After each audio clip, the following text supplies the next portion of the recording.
Continuemos la historia tan extraordinaria y desconocida para la mayoría de la gente hoy, de los albigenses, llamados también por sí mismos amigos de Dios o amigos de Jesús, o buenos hombres, o despreciablemente por sus enemigos como cátaros, adoradores del trasero de un gato. Y vamos a ver ahora su extensión en otros lugares de Europa y luego informaciones nuevas que se han estado descubriendo últimamente de su extensión.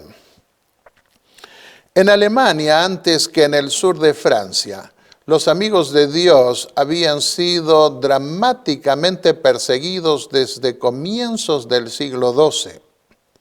Muchos fueron a parar allí a la hoguera aún antes que se estableciesen los tribunales de la Inquisición.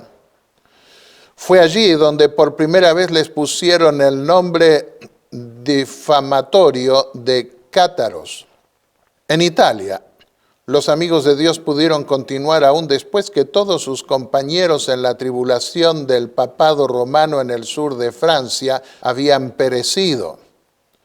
Desde la época de Marcos, el lombardo, que fue en 1167 a la reunión cátara en San Félix, hasta mediados del siglo XIII, la constante lucha entre el Papa y el emperador en muchas ciudades italianas había creado un espacio civil en el que la herejía pudo sobrevivir y aún florecer. No bien el Papa se liberó del emperador, comenzó su obra cruel contra los amigos de Dios más cercanos a su sede. La bula de Inocencio IV en 1252 inició la masacre. Más de 200 predicadores ordenados, mal llamados perfectos, fueron quemados en Verona. Miles de dramas privados terminaron en la oscuridad de las mazmorras. Para fines de siglo, solo los más heroicos se atrevían a decir en voz alta que el mundo era malo o que estaba bajo el imperio del mal, Roma.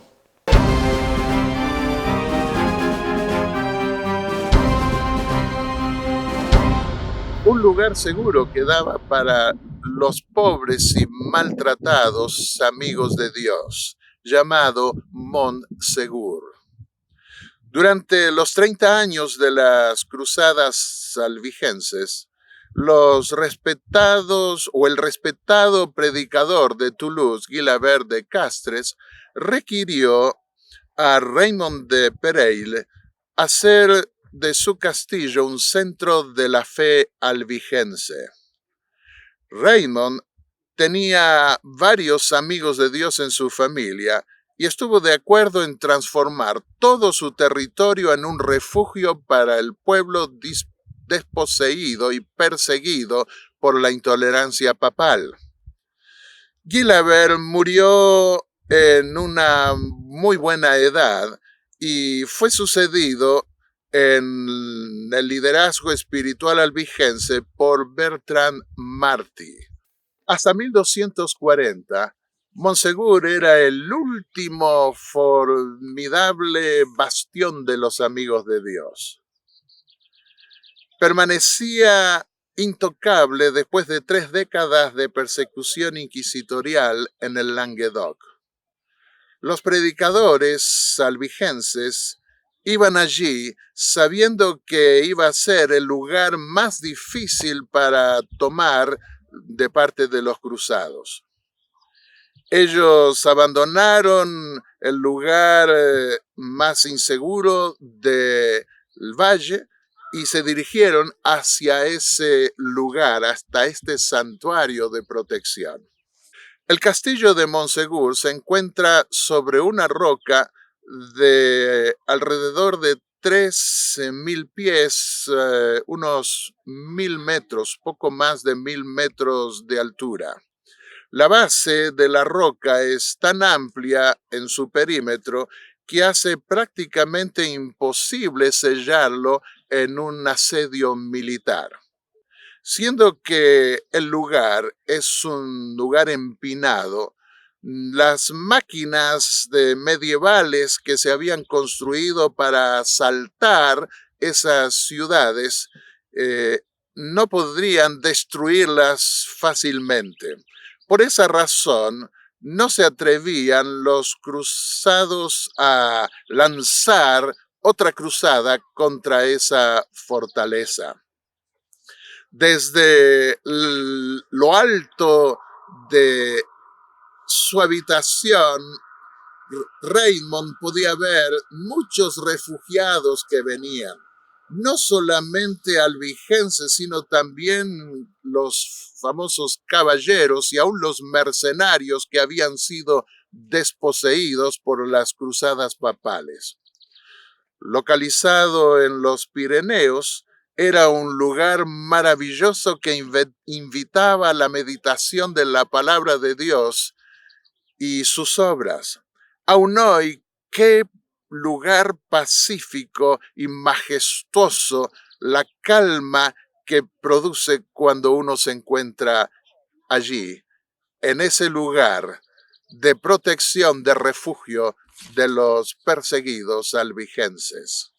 Lleva unos 45 minutos contemplar el precioso lugar que significa estar aquí arriba en esta fortaleza de Monsegur. Podemos imaginarnos lo que habrá sido para tanta gente perseguida venir a este lugar que se encontraba, por así decirlo, entre el cielo y la tierra. Aquí podían encontrar paz, podían encontrar comunión con Dios, podían soñar con la eternidad. Pero para los de la Iglesia Católica Romana, este lugar era la sinagoga de Satanás y no podía ser tolerado. En 1243, un cónclave católico en Béziers decidió que este lugar no podía permitírselo ya más, porque significaba un abierto desafío para la autoridad de la Iglesia Católica Romana y más particularmente para los papas de Roma. No importase el costo, el lugar debía ser destruido. Y en ese tiempo, cerca de 200 líderes espirituales de los amigos de Dios estaban en Monsegur. Para la fiesta de la Ascensión, en ese mismo año, el asedio de la fortaleza había sido completado con la llegada de caballeros y soldados que venían de diferentes religiones, de diferentes regiones. Ellos habían sido llamados por el rey francés Luis mediante Hugo de Arcis en Carcasona y por la iglesia. El arzobispo de Narbona plantó su opulenta tienda allí, esperando el momento cuando esa congregación religiosa sería totalmente exterminada.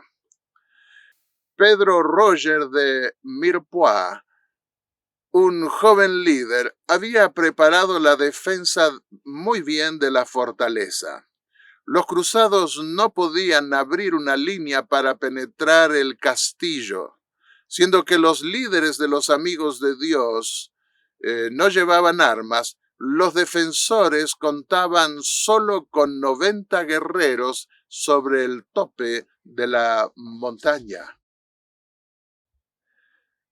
El verano estaba pasando y también pasó el otoño.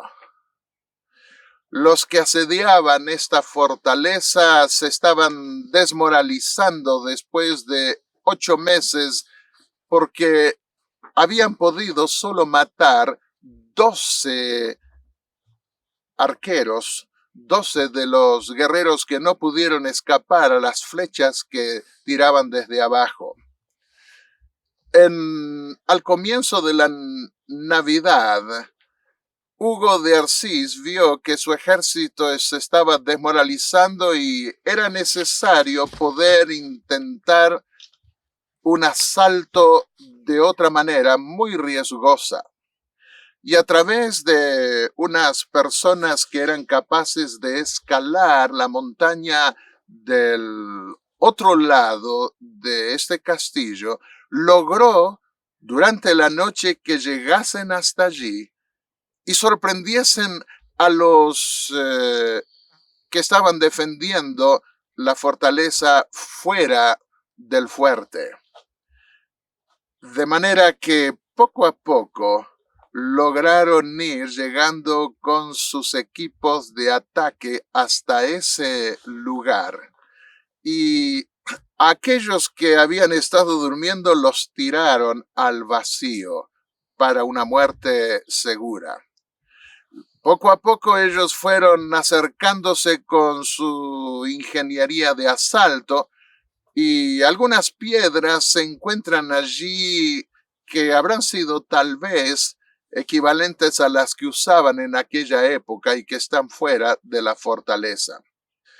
Después de 10 meses de asedio, el conde se vio forzado a negociar la rendición, que se concretó el 2 de marzo de 1244. Este es el lugar dentro del castillo donde tantos amigos de Dios, amigos de Jesús o buenos hombres como buscaban serlo, buscaron refugio. Y en este lugar finalmente tuvieron que rendirse ante las fuerzas superiores de los cruzados.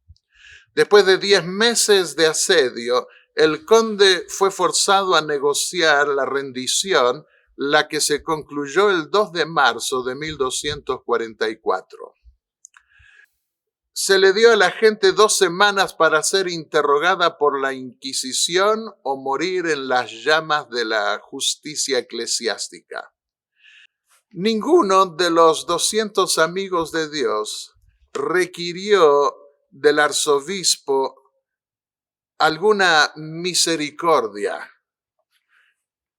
quien exigía o que se retractaban o que se debían ser quemados en la hoguera.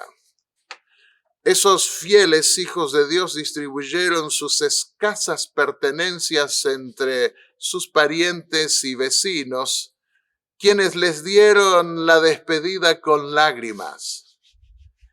Probaron ser gente de palabra, honesta hasta el punto de no retractarse para escapar el peligro. El 13 de mayo, para sorpresa aún de los 200 líderes albigenses, 4 días antes de las 2 semanas de gracia que les habían dado para retractarse, 21 creyentes aparecieron requiriendo o pidiendo, solicitando el consolamento. Esto es, la bendición pastoral antes de morir. Como lo reconoció en palabras emotivas el historiador O'Shea, este fue un testamento a la devoción inspirada por aquellos santos hombres y mujeres que predicaron y que convulsionaron toda una era. Este era un acto de desafío, solidaridad, bravura y finalmente fe. Vinieron de todos los niveles de la sociedad feudal.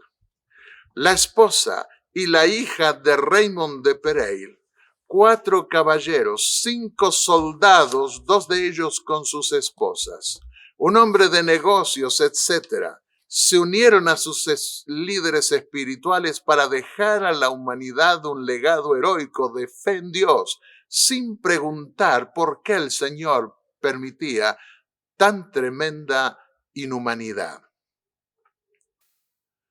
Una vez que expiraron las 2 semanas de gracia, los 221 inamovibles hijos de Dios caminaron hacia abajo de la roca del Peñón y fueron quemados juntos en un gran fuego preparado para ellos en su base.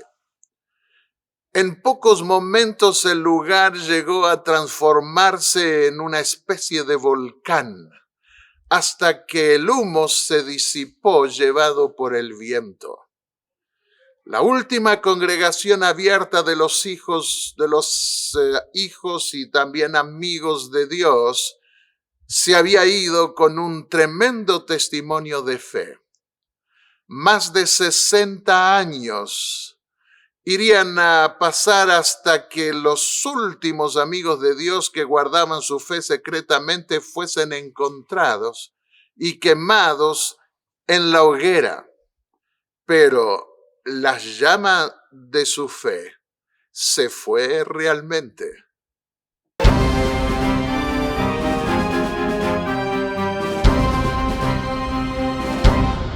En los estudios más recientes que nosotros encontramos que se están dando en la actualidad, se pueden ver algunos enlaces genealógicos y geográficos entre las 2 reformas, la reforma albigense y la reforma posterior, 2 siglos más tarde. Las investigaciones históricas están probando hoy que la fe albigense duró más tiempo que lo que se pensaba.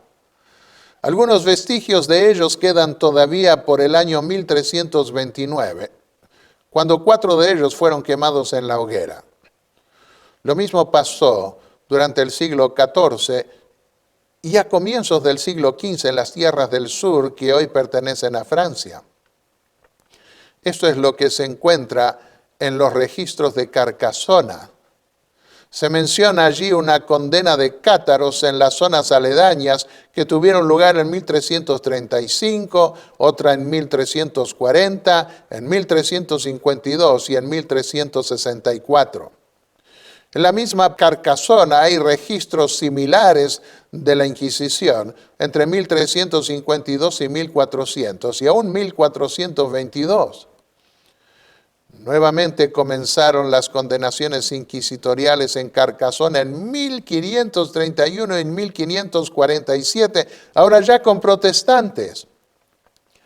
Uno de los libros inquisitoriales registra las condenas por herejía de 1324 a 1328 y de 1536 a 1552, como si no hubieran transcurrido los siglos. Los reyes católicos reorganizaron para ese tiempo en España el Santo Oficio de la Inquisición y establecieron una de sus cortes en Barcelona. Esos registros se están investigando ahora. La Corte Inquisitorial de Barcelona detectó protestantes en su territorio a quienes los inquisidores persiguieron y condenaron en 1539, 1552 y especialmente después de 1560. De los 354 condenados por el Santo Oficio en Barcelona desde 1539 a 1598, entre el 29 y el 32% tenían nombres de antiguos cátaros occitanos que habían sido condenados un siglo y medio atrás. Constituían una población integrada, pacífica, aunque regularmente perseguida. 2 años antes de la masacre de San Bartolomé, la Corte de Barcelona preparó una lista de 1.200 herejes que recorrían toda la sección alta del país.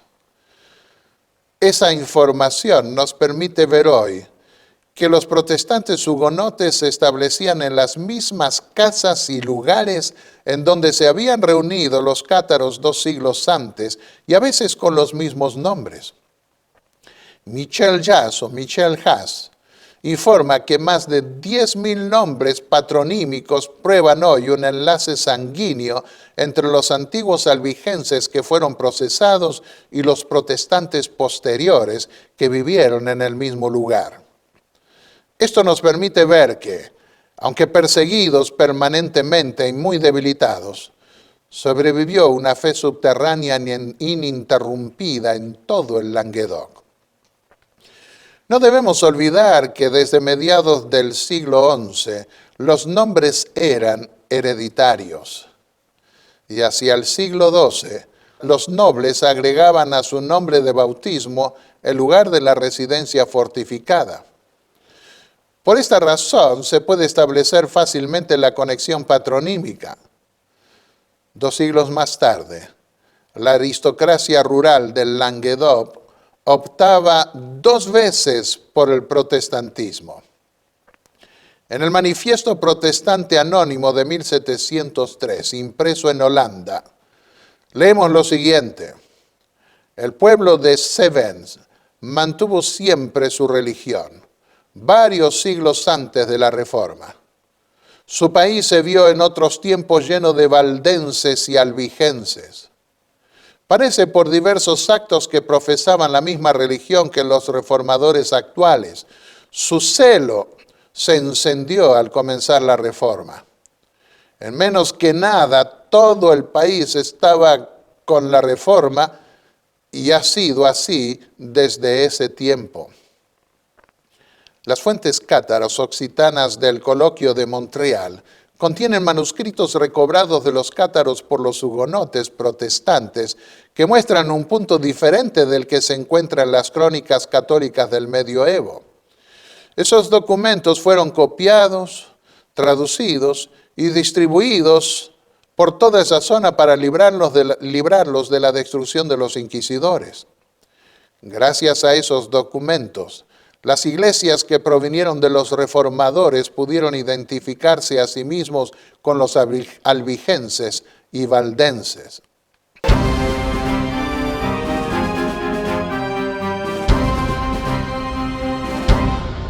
Se puede probar hoy otro hecho significativo. Las ciudades del sur de Francia se vaciaron después de la represión de las cruzadas papales que los exterminaron. En el Museo de la Inquisición de Carcassona hay varios instrumentos de tortura que explican la razón por la cual entre los siglos XIII al XVI muchas ciudades de Carcassona fueron reducidas a la mitad. Hubo horrendas masacres que destruyeron poblaciones enteras, según lo que hemos ya visto, y los que podían escapar huían a otros países. Después de la masacre de San Bartolomé en 1572, el exterminio de los hugonotes se extendió al sur y desde 1549 a 1560 muchos protestantes emigraron a Ginebra. Entre 1600 y 1800 condenas contra los hugonotes se dieron entre mayo 24 y diciembre de 1562.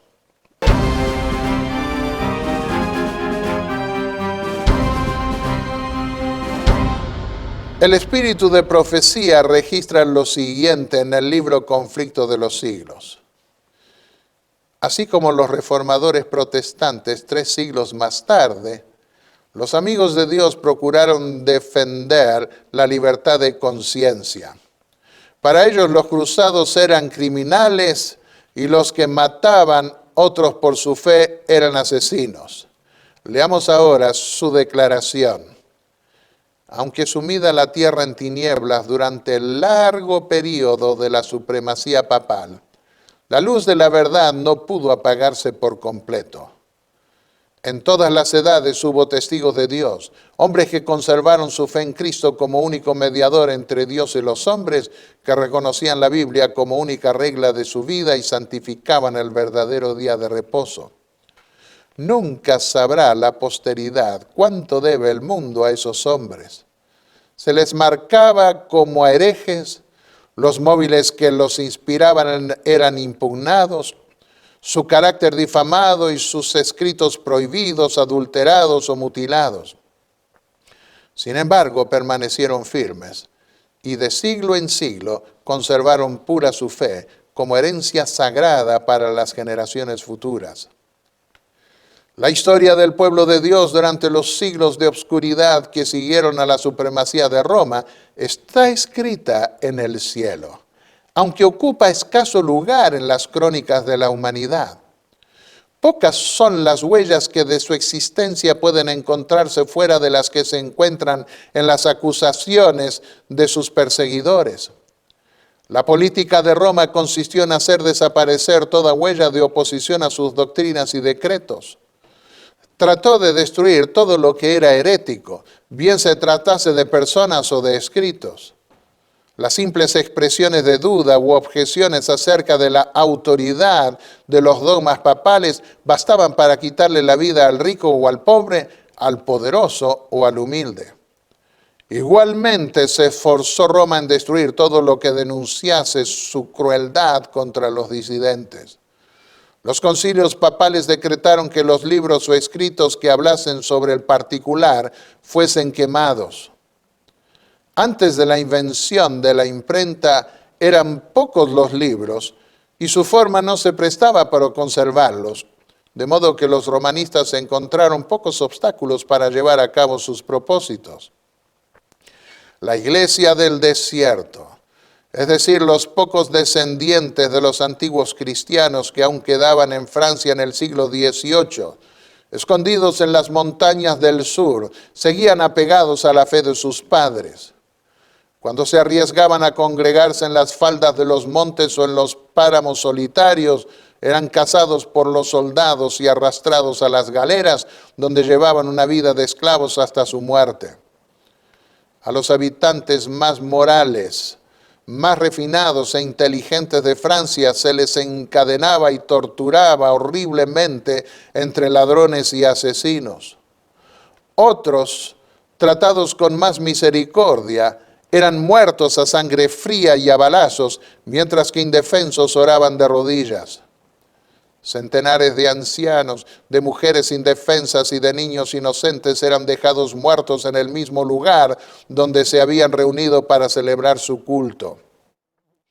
Al recorrer la falda del monte o el bosque para acudir al punto en donde solían reunirse, no era raro hallar a cada trecho cadáveres que maculaban la hierba o que colgaban de los árboles. Su país, asolado por la espada, el hacha y la hoguera, se había convertido en vasto y sombrío yermo. Un fanatismo ciego e inexorable echó de su suelo a todos los que enseñaban la virtud, a los campeones del orden y a los honrados defensores del trono. Dijo a los que hubieran podido dar a su país renombre y gloria: escoged entre la hoguera o el destierro. Al fin la ruina del Estado fue completa. Ya no quedaba en el país conciencia que proscribir, religión que arrastrar a la hoguera, ni patriotismo que desterrar. Todo lo cual dio por resultado la revolución con sus horrores. El Evangelio hubiera dado a Francia la solución de estos problemas políticos y sociales que frustraron los propósitos de su clero, de su rey y de sus gobernantes, arrastraron finalmente a la nación entera a la anarquía y a la ruina. Valiéndose Roma de la ambición de los reyes y de las clases dominantes, había ejercido su influencia para sujetar al pueblo en la esclavitud, pues comprendía que de ese modo el Estado se debilitaría y ella podría dominar completamente gobiernos y súbditos. Por su previsora política advirtió que para esclavizar eficazmente y subyugar sus almas, y que el medio más seguro para evitar que escapasen de su dominio era convertirlos en seres impropios para la libertad. La desdichada Francia recogió con sangre lo que había sembrado. Terribles fueron las consecuencias de su sumisión al poder avasallador de Roma. Allí donde Francia, impulsada por el papismo, prendiera la primera hoguera en los comienzos de la Reforma, allí también la Revolución levantó su primera guillotina. En el mismo sitio en que murieron quemados los primeros mártires del protestantismo en el siglo XVI, fueron precisamente decapitadas las primeras víctimas en el siglo XVIII. Al rechazar Francia el evangelio que le brindaba bienestar, franqueó las puertas a la incredulidad y a la ruina. Una vez desechadas las restricciones de la ley de Dios, se echó de ver que las leyes humanas no tenían fuerza alguna para contener las pasiones y la nación fue arrastrada a la rebeldía y a la anarquía. La guerra contra la Biblia inició una era conocida en la historia como el reinado del terror. Harto bien había aprendido el pueblo las lecciones de crueldad y de tormento que con tanta diligencia Roma le enseñara. Al fin había llegado el día de la retribución. Ya no eran los discípulos de Jesús los que eran arrojados a las mazmorras o a la hoguera. Tiempo hacía ya que estos habían perecido, que se hallaban en el destierro. La despiadada Roma sentía ya el poder mortífero de aquellos a quienes ella había enseñado a deleitarse en la perpetración de crímenes sangrientos. El ejemplo de persecución que había dado el clero de Francia durante varios siglos se volvía contra él con señalado vigor. Los cadalsos se teñían con la sangre de los sacerdotes. Las galeras y las prisiones en donde antes se confinaba a los hugonotes se hallaban ahora llenas de los perseguidores de ellos. Sujetos con cadenas al banquillo del buque y trabajando duramente con los remos, el clero católico romano experimentaba los tormentos que antes, con tanta prodigalidad, infligiera a su iglesia a los mismos herejes. Y luego pasaremos al siguiente episodio, donde veremos cómo culminó toda esta historia en la historia de Francia y en Europa.